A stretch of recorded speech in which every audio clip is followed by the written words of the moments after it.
ಓಂ ಉತ್ತಪ್ತ ಹೇಮರುಚಿರಾಂ ರವಿಚಂದ್ರವನ್ಹಿನೇತ್ರಾಂ ಧನುಶ್ಶರಯುಧಾಂಕುಶ ಪಾಶಶೂಲಂ ರಮ್ಯೈರ್ಭುಜೈಶ್ಚ ದಧತೀಂ ಶಿವಶಕ್ತಿರೂಪಾಂ ಕಾಮೇಶ್ವರೀಂ ಹೃದಯ ಭಜಾಮಿ ಧೃತೇಂದುಲೇಖಾಂ ಶ್ರೀ ಗುರುಭ್ಯೋ ನಮಃ ಹರಿ ಓಂ. ಆತ್ಮೀಯ ಪ್ರಿಯ ಪ್ರೇಕ್ಷಕ ಮಿತ್ರರೇ, ನಿಮ್ಮೆಲ್ಲರ ಜೀವನ ಸುಖಕರ, ಸಮೃದ್ಧಿಕರ, ಲಾಭಕರವಾಗಿರಲಿ ಅಂತ ನನ್ನ ಆರಾಧ್ಯ ದೇವಿ ಹೊರನಾಡು ಅನ್ನಪೂರ್ಣೇಶ್ವರಿಯ ಪಾದಗಳಿಗೆ ನಮಸ್ಕರಿಸ್ತಾ, ಪ್ರಿಯ ಪ್ರೇಕ್ಷಕ ಮಿತ್ರರೇ, ಮಕರ ರಾಶಿ ಹೇಗಿದೆ, ಅಕ್ಟೋಬರ್ ತಿಂಗಳ ಮಾಸ ಭವಿಷ್ಯ, ಕಹಿನ ಸಿಹಿನ ಅನ್ನುವಂಥದ್ದನ್ನು ಈ ವಿಡಿಯೋ ನಾವು ನೋಡೋಣ. ಅಕ್ಟೋಬರ್ ಮಾಸ ಅಂದ ಕೂಡಲೇ ನಮ್ಮ ನವರಾತ್ರಿ ಪ್ರಾರಂಭ ಆಗುವಂಥ ಮಾಸ. ಶರನ್ನವರಾತ್ರಿ ಹಬ್ಬ ಹಾಗೂ ವಿಜಯದಶಮಿ ಹಬ್ಬಗಳನ್ನು ನಾವು ಆಚರಣೆ ಮಾಡ್ತಕ್ಕಂಥದ್ದು ವರ್ಷದಲ್ಲಿ ಒಮ್ಮೆ. ಹಾಗಾಗಿ ನಾಡಿನ ಸಮಸ್ತ ವೀಕ್ಷಕರಿಗೂ ಶರನ್ನವರಾತ್ರಿ ಹಬ್ಬದ ಹಾರ್ದಿಕ ಶುಭಾಶಯಗಳು ಹಾಗೂ ವಿಜಯದಶಮಿ ಹಬ್ಬದ ಹಾರ್ದಿಕ ಶುಭಾಶಯಗಳು. ಈ ಹಬ್ಬ ನಿಮ್ಮ ಮನಸ್ಸು ಮನೆಯನ್ನು ಸದಾಕಾಲ ತಂಪಾಗಿಡಲಿ ಅಂತ ಹೇಳಿ ಆ ದೇವಿಯನ್ನು ಪ್ರಾರ್ಥನೆ ಮಾಡೋಣ. ಸರಿ, ಹಾಗಾದರೆ ಮಕರ ರಾಶಿಯವರಿಗೆ ಅಕ್ಟೋಬರ್ ತಿಂಗಳಲ್ಲಿ ಹೇಗಿದೆ?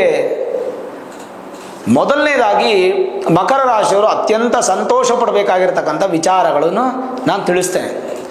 ಈ ಮಾಸದಲ್ಲಿ ನಿಮಗೆ ದುಃಖ ಅನ್ನುವಂಥದ್ದು ಕಡಿಮೆ, ಬಹಳ ಕಡಿಮೆ, ತುಂಬ ಕಡಿಮೆ. ಸುಖ ಅನ್ನುವಂಥದ್ದು ಜಾಸ್ತಿ, ತುಂಬ ಜಾಸ್ತಿ. ಯಾಕೆ ಅಂತಂದರೆ, ಒಂದು ಕಡೆ ಸಂಪೂರ್ಣವಾಗಿ ಗುರುಬಲವನ್ನು ಹೊಂದಿರತಕ್ಕಂಥ ರಾಶಿ. ಗುರುವಿನ 9ನೇ ಮನೆ ದೃಷ್ಟಿ ನಿಮ್ಮ ರಾಶಿ ಮೇಲೆ ಬಿದ್ದಿದೆ. ನಿಮ್ಮ ರಾಶಿಯಿಂದ ಗುರು ಪಂಚಮದಲ್ಲಿದ್ದಾರೆ. ಹಾಗಾಗಿ ಮಕರ ರಾಶಿಯವ್ರಿಗೆ ಇದೊಂದು ಮೇಜರ್ ಪ್ಲಸ್ ಪಾಯಿಂಟ್ ಆಯ್ತಾ.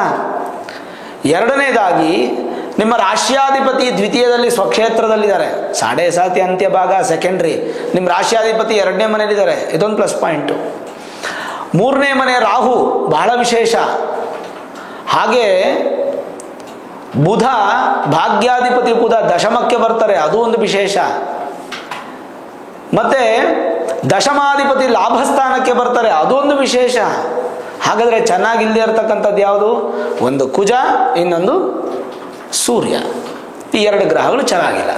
ಆ 2 ಗ್ರಹಕ್ಕೆ ಸಂಬಂಧಪಟ್ಟಂಥ ಒಂದು ಕೆಲಸಗಳನ್ನು ಚೂರು ಹಿನ್ನಡೆ ಮಾಡಿಕೊಂಡ್ರೆ ಸಾಕು, ನಮಗೇನು ಪರಿಹಾರಗಳು ಬೇಕಿಲ್ಲ. ಆದರೂ ಏನು ಪರಿಹಾರ ಬೇಕು ಅಂತ ತಿಳಿಸ್ಕೊಡ್ತೇನೆ ನಾನು ನಿಮಗೆ. ಸರಿ, ಮೊದಲಿಗೆ ರಾಶಿಯಿಂದ 3ನೇ ಮನೆಯಲ್ಲಿರ್ತಕ್ಕಂಥ ರಾಹು ನಿಮಗೆ ಸಕಲ ಧೈರ್ಯಗಳನ್ನು ಕೊಡ್ತಾನೆ. ಧೈರ್ಯ ಸ್ಥೈರ್ಯಾವಪಿ ರಾಹು ತನ್ಮೇ ಜಯತ್ವ ಪ್ರಾಪ್ತಿ. ಧೈರ್ಯ ಸ್ಥೈರ್ಯಗಳನ್ನು ಕೊಡುವಂಥ ರಾಹು ನಿಮ್ಮನ್ನು ಜಯತ್ವದ ಕಡೆಗೆ, ಅಂದರೆ ಜಯದ ಕಡೆಗೆ ಕೊಂಡೊಯ್ತಾನೆ. ಇದೊಂದು ಒಳ್ಳೆ ಸುದ್ದಿ ಅಂತ ಹೇಳ್ಬೋದು. ಜೊತೆಗೆ 7.5 ಇನ್ನೇ ಅಂತ್ಯ ಆಗ್ತಾ ಇದೆ. ಶನಿ ಬಂದು 2ನೇ ಮನೆಯಲ್ಲಿದ್ದಾರೆ. ದ್ವಿತೀಯ ಸ್ಥಾನದಲ್ಲಿರ್ತಕ್ಕಂಥ ಶನಿ ನಿಮಗೆ ಧನವನ್ನು ಕೊಡ್ತಾನೆ, ಕುಟುಂಬದ ಸೌಖ್ಯವನ್ನು ಕೊಡ್ತಾನೆ, ಮತ್ತು ವಿದ್ಯಾಭ್ಯಾಸ ಕ್ಷೇತ್ರದಲ್ಲಿ ಅನುಕೂಲ ಮಾಡ್ತಾನೆ. ನಿಮ್ಮ ಮಾತಿಗೆ ಒಳ್ಳೆ ವ್ಯಾಲ್ಯೂ ಬಂದು ಸಕ್ಸಸ್ ಕಡೆಗೆ ಹೋಗ್ತೀರ. ಈ 2ನೇದು ಶನಿ ಬಗ್ಗೆ ಸಂಬಂಧಪಟ್ಟಂಥ ಯಾವುದೇ ಸಮಸ್ಯೆಗಳಿಲ್ಲ. ಶರೀರನೂ ಬಲ ಆಗುತ್ತೆ, ಆರೋಗ್ಯದಲ್ಲೂ ಸ್ವಲ್ಪ ಸ್ಥಿತಿಗತರ ಆಗ್ತೀರ. ಇನ್ನು ಲಾಭಸ್ಥಾನದಲ್ಲಿರ್ತಕ್ಕಂಥ ಶುಕ್ರ, ದಶಮಾಧಿಪತಿ ಶುಕ್ರ ನಿಮಗೆ ಪಂಚಮಾಧಿಪತಿ ಹಾಗೂ ದಶಮಾಧಿಪತಿ, ಪೂರ್ವ ಪುಣ್ಯವನ್ನು ಕೊಡುವಂಥವನು, ಸಂತಾನ ಕೊಡುವಂಥವನು, ವೃತ್ತಿಯನ್ನು ಕೊಡುವಂಥವನು ಲಾಭಸ್ಥಾನಕ್ಕೆ ಬಂದಾಗ ಶುಕ್ರನಿಂದ ಯಥೇಚ್ಛ ಫಲ, ಸಂತಾನಾಪೇಕ್ಷಿತ ದಂಪತಿಗಳಿಗೆ ಶುಭ ಫಲ, ಮತ್ತು ವೃತ್ತಿ ಜೀವನದಲ್ಲಿ ಅಂದರೆ ಉದ್ಯೋಗದ ಜೀವನದಲ್ಲಿರ್ತಕ್ಕಂಥವ್ರಿಗೆಲ್ಲ ಒಳ್ಳೆ ಫಲ. ಆಮೇಲೆ ಸಂತಾನ ಜೊತೆಗೆ ಪೂರ್ವ ಪುಣ್ಯ ವೃದ್ಧಿ ಆಗುತ್ತೆ. ಈ ಕೋರ್ಟು ಕಚೇರಿ ವಿಚಾರಗಳಲ್ಲಿ ಸಕ್ಸಸ್ ಆಗುತ್ತೆ. ದಾಯಾದಿಗಳ ಕಲಹ ದೂರ ಆಗುತ್ತೆ. ಆಸ್ತಿ ಸಂಬಂಧಪಟ್ಟಂಥ ಸಮಸ್ಯೆಗಳು ದೂರ ಆಗುತ್ತೆ. ಒಂದೊಮ್ಮೆ ಹೇಳಬೇಕಂದ್ರೆ ಒಟ್ಟಾರೆ ಅತ್ಯಂತ ಶುಭ ಫಲವನ್ನು ಈ ಸಮಯದಲ್ಲಿ ಕಾಣಬಹುದು. ಇದು 3ನೇ ಫಲ. ಆದರೆ 4ನೇ ಫಲ, ರಾಶಿಯಿಂದ 3ನೇ ಮನೆ ಅಧಿಪತಿ ಗುರು ಹಾಗೂ 12ನೇ ಮನೆ ಅಧಿಪತಿ ಗುರು ಪಂಚಮದಲ್ಲಿದ್ದಾಗ ಏನು ಫಲ? ಗುರುಬಲ ಇದ್ದಾಗ ಈ ತಿಂಗಳು ಅಕ್ಟೋಬರ್ ತಿಂಗಳು ಹೇಗಿರುತ್ತೆ ಅಂದರೆ, ಕ್ರೋಧ ಮಾತ್ಯುರುಗಾದಿಕಂ ತ್ವಥೇ ಶುಭೆ ಪುತ್ರಸ್ಯ ಲಾಭೋಥವಾ ಆರೋಗ್ಯಂ ಧೀ ಪ್ರತಿಬೋಧಯಶ್ಚ ಮನಸಸ್ತುಷ್ಟಿಶ್ಚ ಪುಣ್ಯೋದಯ. 5ನೇ ಮನೆಯಲ್ಲಿ ಪಾಪಗ್ರಹಗಳಿದ್ರೆ ಎಲ್ಲವೂ ಕೆಟ್ಟದ್ದೇ, ಎಲ್ಲವೂ ಸರ್ವಸ್ವವೂ ಕೆಟ್ಟದ್ದೇ. ಆದರೆ 5ನೇ ಮನೆಯಲ್ಲಿರೋದು ಯಾರು? ಅತ್ಯಂತ ಶುಭ ಗ್ರಹ ಗುರು. ಹಾಗಾಗಿ ಗುರುಫಲ ಏನು? ಪಂಚಮದಲ್ಲಿ ಗುರು ಇದ್ದಾಗ ಎಲ್ಲ ಕೆಟ್ಟದ್ದು ದೂರವಾಗತ್ತೆ, ಒಳ್ಳೆಯದೇ ಫಲ ಸಿಗುತ್ತೆ. ಸಂತಾನವಿಲ್ಲದವರಿಗೆ ಸಂತಾನ ಕ್ಲೇಶಗಳು ದೂರವಾಗತ್ತೆ. ಧಾರ್ಮಿಕರು ಹೆಚ್ಚು ಆಧ್ಯಾತ್ಮಿಕ ವಿದ್ಯೆ ಶಾಸ್ತ್ರ ಕುಲದರು ಕುಟುಂಬ ಸೌಖ್ಯವುಳ್ಳವರಾಗ್ತೀರಾ, ಪೂರ್ವ ಪುಣ್ಯವುಳ್ಳವರಾಗ್ತೀರಾ. ಸರ್ವ ಪೂಜಿತರು ಅದೃಷ್ಟವಂತರು, ಶಾಸ್ತ್ರ ಪೌರೋಹಿತ್ಯ ದೇವತಾರಾಧನೆಗಳಲ್ಲಿ ಪ್ರಸಿದ್ಧಿ ಹೊಂದುವರು, ನಿರ್ಮಲ ಬುದ್ಧಿ ಮಂತ್ರಸಿದ್ಧಿ ಉಳ್ಳವರಾಗ್ತೀರಾ. ಎಲ್ಲವೂ ಕೂಡ ನಿಮಗೆ ಗುರು ಪಂಚಮಕ್ಕೆ ಬಂದಾಗ ಸೂಚಿಸುತ್ತೆ. ಅದರ ಜೊತೆಗೆ ಬಹು ವಿಲಾಸಿಯೂ ಬಹು ಆನಂದಮಯವಾಗಿರ್ತಕ್ಕಂಥ ಜೀವನವೂ, ಬಹು ಸಂತಾನಿ, ಮತ್ತು ಗೃಹ ಉಳ್ಳವರಾಗ್ತೀರಾ, ಗೃಹವನ್ನು ಕಟ್ಟುವಂಥರಾಗ್ತೀರಾ, ಈ ಥರ ಮನೆಯನ್ನು ಸಿಂಗರ ಮಾಡುವಂಥವ್ರಾಗ್ತೀರಾ.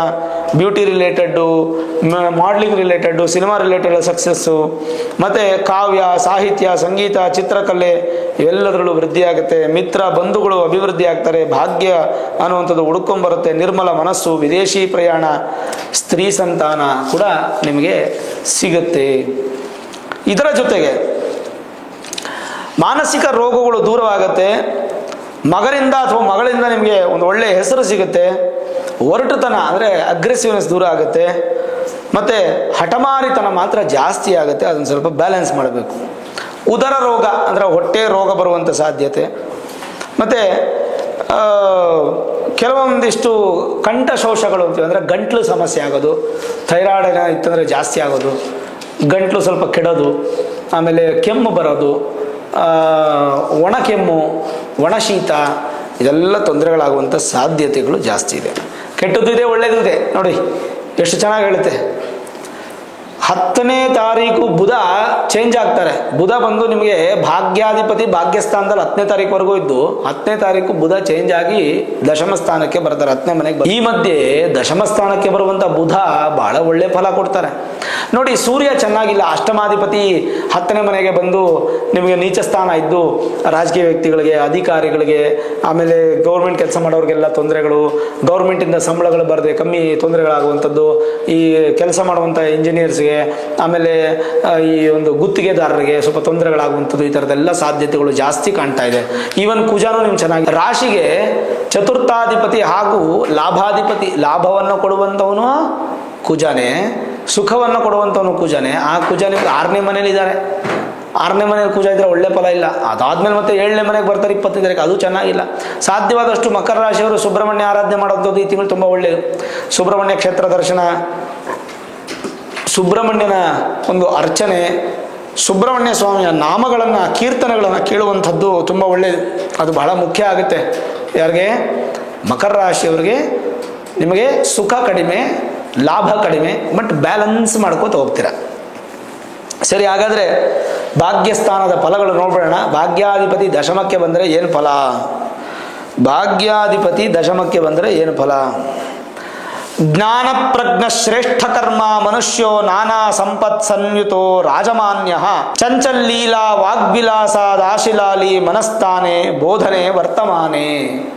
ಅಂದರೆ ಸೊಗಸಾದಂಥ ಕೀರ್ತನೆಗಳು, ಸೊಗಸಾದಂಥ ಶ್ಲೋಕಗಳನ್ನು ಕೇಳಬೇಕಾದ್ರೆ ಕಿವಿಗೆ ಭಾಳ ಆನಂದ ಆಗುತ್ತೆ. ನೀವು ತಿಳಿದಿರಲಿ, ಮಾನವನ ಶರೀರನೇ ಹಾಗೆ.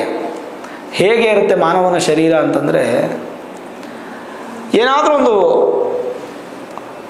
ಅಮೃತವಾಗಿರ್ತಕ್ಕಂಥ ವಸ್ತುವನ್ನು ನೋಡಿದ್ರೆ ಅಥವಾ ಸೌಂದರ್ಯವನ್ನು ನೋಡಿದ್ರೆ ಕಣ್ಣಿಗೆ ಸುಖ ಅಂತೆ. ಅದ್ಭುತವಾದಂಥ ರುಚಿಕರವಾದಂಥ ಭೋಜನವನ್ನು ತಿಂದಾಗ ನಾಲಿಗೆಗೆ ಸುಖವಂತೆ. ಅರ್ಥ ಆಯ್ತಾ? ಜಾಸ್ತಿ ತಿಂದಾಗ ಹೊಟ್ಟೆಗೆ ಸುಖ ಅಂತೆ. ಕಣ್ತುಂಬ ನಿದ್ದೆ ಮಾಡಿದಾಗ ಶರೀರಕ್ಕೆ ಸುಖ ಅಂತೆ. ಆಯ್ತಲ್ಲ? ಹೀಗೆ ಸುಖಗಳನ್ನು ಅನುಭವಿಸುವಂಥದ್ದೇ ನಮ್ಮ ಮಾನವನ ಶರೀರ. ಅದಕ್ಕೆ ಹರಿಷಡ್ ವರ್ಗ ಅನ್ನುವಂಥದ್ದು ಯಾರ ಕೈಲೂ ದೂರ ಮಾಡ್ಕೊಳ್ಳೋಕ್ಕಾಗಲ್ಲ. ಕಾಮ, ಕ್ರೋಧ, ಮೋಹ, ಲೋಭ, ಮದ, ಮಾತ್ಸರ್ಯ. ನೋಡೋಣ, ಇದನ್ನು ಯಾರಾದರೂ ಕಮ್ಮಿ ಮಾಡಿ? ಸಾಧ್ಯನೇ ಇಲ್ಲ. ನನಗೂ ಕಮ್ಮಿ ಆಗಲ್ಲ, ನಿಮಗೂ ಕಮ್ಮಿ ಆಗಲ್ಲ. ಎಕ್ಸಾಂಪಲನ್ನು ಕೊಡ್ತೀನಿ. ಕಾಮ ಅಂದರೆ ಆಸೆ. ನಾನು ಈ ಥರದ ಮೊಬೈಲೇ ತೊಗೊಳ್ಬೇಕು, ಈ ಥರದ ಬಟ್ಟೆನೇ ತೊಗೊಳ್ಬೇಕು, ಈ ಥರದ ವಾಹನನೇ ತೊಗೊಳ್ಬೇಕು, ಈ ಥರದ ಮನೆಯೇ ಕಟ್ಟಬೇಕು ಅನ್ನೋದು ಕಾಮ. ಕಾಮ ಅಂದರೆ ನೀವು ಅಂದ್ಕೊಂಡಿರ್ತಕ್ಕಂಥ ಕಾಮ ಬೇರೆ. ಕಾಮ ಅಂದರೆ ಆಸೆ. ಕ್ರೋಧ, ಕೋಪ, ತುಂಬ ಕೋಪ ಮಾಡ್ಕೊಳ್ಳೋದು. ತಂದೆಯಿಂದ ಮಗನಿಗೆ ಬರುವಷ್ಟು ಕೋಪ ಬರೋದು, ಮಗನಿಂದ ಮೊಮ್ಮಗನಿಗೆ ಬರುವಷ್ಟು ಕೋಪ ಬರೋದು. ಲೋಭ ಅಂದರೆ ನನಗೇ ಸಿಗಬೇಕು, ನಾನೇ ಮಾಡಬೇಕು, ಮೋಹ, ಆಸೆ, ಇದೇ ಹೆಣ್ಣನ್ನು ಮದುವೆ ಆಗಬೇಕು, ಈ ಹೆಣ್ಣು ನನ್ನ ಜೀವನದಲ್ಲಿ ಬರಲೇಬೇಕು, ಈ ವಸ್ತು ನಾನು ಪಡಿಲೇಬೇಕು ಅನ್ನುವಂಥ ಮೋಹ. ಮದ ಅಂದರೆ ಕೊಬ್ಬು, ಅಹಂಕಾರ, ನಾನು, ನಂದು, ನಂದೇ ಆಗಬೇಕು. ಮಾತ್ಸರ್ಯ, ಹಾಗೆ ಸಾಧಿಸೋದು. ಕಾಮ, ಕ್ರೋಧ, ಮೋಹ, ಲೋಭ, ಮದ, ಮಾತ್ಸರ್ಯ, ಹರಿಷಡ್ ವರ್ಗ. ಕಡಿಮೆ ಮಾಡಿ ನೋಡೋಣ, ಸಾಧ್ಯ ಆಗುತ್ತೆ ನಮ್ಮ ಮನುಷ್ಯನ ಕೈಯಲ್ಲಿ? ಆಗದೇ ಇಲ್ಲ. ಹಾಗಾಗಿ ಸ್ವಲ್ಪ ಹಠಮಾರಿತನ ಜಾಸ್ತಿ ಆಗುವಂಥ ಸಾಧ್ಯತೆ. ಸರಿ, ಏನು ಹೇಳುತ್ತೆ? ದಶಮದಲ್ಲಿ ಬುಧನಿದ್ದಾಗ ಜ್ಞಾನಿಗಳಾಗ್ತೀರಾ, ಪ್ರತಿಭಾವಂತರಾಗ್ತೀರಾ, ಶ್ರೇಷ್ಠ ಕರ್ಮವನ್ನು ಮಾಡುವಂತರಾಗ್ತೀರಾ, ಧನವಂತರು, ರಾಜನಿಂದ ಮಾನ್ಯ, ಚಂಚಲ ಬುದ್ಧಿ ನಿವಾರಣೆ, ಲೀಲಾಜಾಲವಾಗಿ ಮಾತಾಡೋದ್ರಲ್ಲಿ ಚತುರರಾಗ್ತೀರಾ, ಹಾಸ್ಯಪ್ರಿಯರಾಗ್ತೀರಾ, ಒಂದು ಒಳ್ಳೆ ಸುದೀರ್ಘವಾದಂಥ ಪ್ರಯಾಣವನ್ನು ಮಾಡ್ತೀರಾ, ಪುಣ್ಯಕ್ಷೇತ್ರ ದರ್ಶನ ಮಾಡ್ತೀರಾ, ಹೆಚ್ಚು ಪ್ರಯಾಣ ಮಾಡ್ತೀರಾ, ವಾಹನ ಸೌಕರ್ಯ ಜಾಸ್ತಿ ಇದೆ, ಮಾಲೀಕರಿಗೆ, ಡ್ರೈವರ್ಗಳೆಲ್ಲ ತುಂಬ ಚೆನ್ನಾಗಿರುತ್ತೆ, ಹಿರಿಯ ನಾಗರಿಕರಿಗೆ ತುಂಬ ಚೆನ್ನಾಗಿರುತ್ತೆ, ಮೋಕ್ಷಾರ್ಥವಾಗಿ ಸ್ವಲ್ಪ ಹೆಚ್ಚು ಜ್ಞಾನವನ್ನು ಬೆಳೆಸ್ಕೊಳ್ತೀರಾ, ಸ್ವಲ್ಪ ಅಲಮಾರಿತನ ಜಾಸ್ತಿ ಆಗುತ್ತೆ. ಈ ತಿಂಗಳು ನೀವು ಅಂದ್ಕೊಂಡ್ರ ಕೆಲಸ ನಿಮಗೆ ಸಮೃದ್ಧಿ ಆಗುತ್ತೆ. ಜೊತೆಗೆ ಇನ್ನೇನು ಸಿಗುತ್ತೆ? ಪ್ರಸಿದ್ಧರಾಗ್ತೀರಾ, ಪರಂಪರೆಯ ವೃತ್ತಿಯನ್ನು ಮಾಡ್ಕೊಂಡು ಹೋಗ್ತೀರಾ, ಬುದ್ಧಿ ವಕ್ರವಾಗದೆ ನೇರದಲ್ಲಿರುತ್ತೆ, ವಾಂಗ್ಮಿಗಳಾಗ್ತೀರಾ. ವಾಂಗ್ಮಿ ಅಂದರೆ ತುಂಬ ಮಾತಾಡೋರು. ಆಮೇಲೆ ದುರ್ಬಲವಾಗುತ್ತೆ ನಿಮ್ಮ ಕೆಟ್ಟ ಅಭ್ಯಾಸಗಳು, ಕುಟುಂಬದ ಕಲಹದಿಂದ ದೂರ ಬರ್ತೀರಾ. ಜಾಯತೆ ಸೋದರ ಪ್ರಿಯ, ಸೋದರರು, ನಿಮ್ಮನ್ನು ಒಳ ಹುಟ್ಟಿದವರು ತುಂಬ ನಿಮ್ಗೆ ಸಪೋರ್ಟ್ ಮಾಡ್ತಾರೆ. ಪತ್ರಿಕೋದ್ಯಮ, ಸಂಪರ್ಕ ಮಾಧ್ಯಮಗಳಲ್ಲಿ ಕೀರ್ತಿ ಪಡಿತೀರಾ. ಕ್ಲೇಶಗಳು ದೂರಣವಾಗಿ ಸ್ವಲ್ಪ ಕಿವಿ ರೋಗ ಬರುವಂಥ ಸಾಧ್ಯತೆಗಳು ಜಾಸ್ತಿ ಇರುತ್ತೆ, ಹುಷಾರಾಗಿರಬೇಕು. ತಾಯಿಯ ಜೀವನದಲ್ಲಿ ಸಮೃದ್ಧಿ ಇರುತ್ತೆ, ತಾಯಿಯಿಂದ ಆಶೀರ್ವಾದ ಸಿಗುತ್ತೆ. ಜೊತೆಗೆ ಆಸಕ್ತಿ ಹೆಚ್ಚು ದಾನದ ಕಡೆಗೆ ಹೋಗುತ್ತೆ, ದಾನ ಬುದ್ಧಿ, ಸ್ವಲ್ಪ ಶುಭಾಢ್ಯ ಅಂದರೆ ಶುಭವನ್ನು ಮಾಡುವಂಥವ್ರಾಗ್ತೀರಾ. ಜೊತೆಗೆ ಧರ್ಮವನ್ನು ಉಳಿಸುವಂಥವ್ರಾಗ್ತೀರಾ, ಧರ್ಮ ಪ್ರಜ್ಞೆ ಹೆಚ್ಚಾಗಿರುತ್ತೆ, ವಿದ್ಯಾವಂತರು ಹೆಚ್ಚಾಗ್ತೀರಾ, ಗಣಿತಶಾಸ್ತ್ರದಲ್ಲಿ ತುಂಬ ಚೆನ್ನಾಗಿರುತ್ತೆ, CA, ಫಿನಾನ್ಷಿಯಲ್ಲು, ಅಕೌಂಟ್ಸು, ಬ್ಯಾಂಕಿಂಗ್ ಸೆಕ್ಟರ್ಸು, ಇದರ ಉದ್ಯೋಗ ಮಾಡೋರು ಚೆನ್ನಾಗಿರುತ್ತೆ, ಶೇರ್ ಬಿಸ್ನೆಸ್ ಮಾಡೋರು ಚೆನ್ನಾಗಿರುತ್ತೆ. ಕೆಲವೊಂದಿಷ್ಟು ಕೆಟ್ಟ ಅಭ್ಯಾಸಗಳು ನಾಶವಾಗುತ್ತೆ, ನಿಮ್ಮಲ್ಲಿ ಮಾನಸಿಕ ಸಮತೋಲನ ಉಂಟು ಮಾಡುತ್ತೆ. ಹಾಗಾದರೆ ಮಕರ ರಾಶಿಯವರು ಪರಿಹಾರ ಏನೋ? ಸುಬ್ರಹ್ಮಣ್ಯ ಆರಾಧನೆ, ಕುಜನನ್ನು ಬಲ ಮಾಡ್ಕೋಬೇಕು. ಇನ್ನೇನು ಸೂರ್ಯನ ನೀಚ ಸ್ಥಾನ ಬಲ ಮಾಡಲಿಕ್ಕೆ ಆಗಲ್ಲ ಬಿಡಿ. ಸೂರ್ಯನ ನೀಚ ಸ್ಥಾನ ಮಾಡೋದಕ್ಕಿಂತ ಸ್ವಲ್ಪ ಉದ್ಯೋಗ ಮಾಡೋ ಜಾಗದಲ್ಲಿ ಗೌರ್ಮೆಂಟ್ ಉದ್ಯೋಗ ಸ್ವಲ್ಪ ಹುಷಾರಾಗಿರಿ, ಸಿಕ್ಕಾಕೊಂಡ್ಬಿಡ್ತೀರಾ ಏನಂತ ತೊಂದರೆಗೆ. ಸ್ವಲ್ಪ ಕೋರ್ಟು ಕಚೇರಿ ಅಂತ ಕಲಿಬೇಕಾಗುತ್ತೆ, ನಿಮ್ಮೇಲೆ ಅಪವಾದಪನಿಂದನೇ ಬರುತ್ತೆ. ಗೌರ್ಮೆಂಟ್ ಜೊತೆ ಈ ಒಂದು ತಿಂಗಳಲ್ಲಿ ಯಾವುದಾದ್ರೂ ಸಂಪರ್ಕಗಳು, ಬಿಸ್ನೆಸ್ ಶುರು ಮಾಡಬೇಕು, ಏನೋ ಲೇವಾದೇವಿ ಮಾಡಬೇಕು, ಯಾವುದನ್ನ ಗುತ್ತಿಗೆ ತೊಗೋಬೇಕಂದ್ರೆ ಸ್ವಲ್ಪ ಹಿನ್ನಡೆ ಮಾಡಿ. ಇಲ್ಲ ನಾನು ತಗೊಳ್ಳೇಬೇಕು, ಆಗಲೇಬೇಕಂದ್ರೆ ನಿಮ್ಮ ಮೂಲ ಜಾತಕವನ್ನು ಒಮ್ಮೆ ತೋರಿಸ್ಕೊಳ್ಳಿ. ನಿಮ್ಮ ಮೂಲ ಜಾತಕವನ್ನು ಒಮ್ಮೆ ತೋರಿಸ್ಕೊಂಡು ನುರಿತ ಜ್ಯೋತಿಷ್ಯರಿಗೆ ಬೇಸಿಕ್ ಅಸ್ಟ್ರಾಲಜಿನ ಬಿಟ್ಟು ವೇದಿಕ್ ಅಸ್ಟ್ರಾಲಜಿ, ಹೈಯರ್ ಅಸ್ಟ್ರಾಲಜಿನ ಪ್ರಿಡಿಕ್ಷನ್ಸನ್ನು ಮಾಡಿಸಿ, ದಶಾಭುಕ್ತಿ ಏನು ಹೇಳುತ್ತೆ, ಗೋಚಾರ ಏನು ಹೇಳುತ್ತೆ, ಭಾವ ಏನು ಹೇಳುತ್ತೆ, ಇವೆಲ್ಲವನ್ನು ತಿಳ್ಕೊಂಡು ಸಮೃದ್ಧಿಯಾಗಿ ಒಳ್ಳೆಯ ಸಮಯ ಅಂತಂದರೆ ಮುಂದುವರಿಸಿ. ಇಲ್ವಾ? ಖಂಡಿತ ಬೇಡ, ಇನ್ನೊಂದು ತಿಂಗಳಿಗೆ ಪೋಸ್ಟ್ಪೋನ್ ಮಾಡಿ. ಒಂದು ತಿಂಗಳಿಗೆ ಪೋಸ್ಟ್ಪೋನ್ ಮಾಡೋದ್ರಿಂದ ಲಕ್ಷಗಟ್ಟಲೆ ಆಗುವಂಥ ನಿಮ್ಮ ಸಾಲವನ್ನು ಅಥವಾ ಲಾಸನ್ನು ನೀವು ಬ್ಯಾಲೆನ್ಸ್ ಮಾಡ್ಬೋದು, ಆ ಶಕ್ತಿ ನಿಮ್ಗೆ ಸಿಗುತ್ತೆ.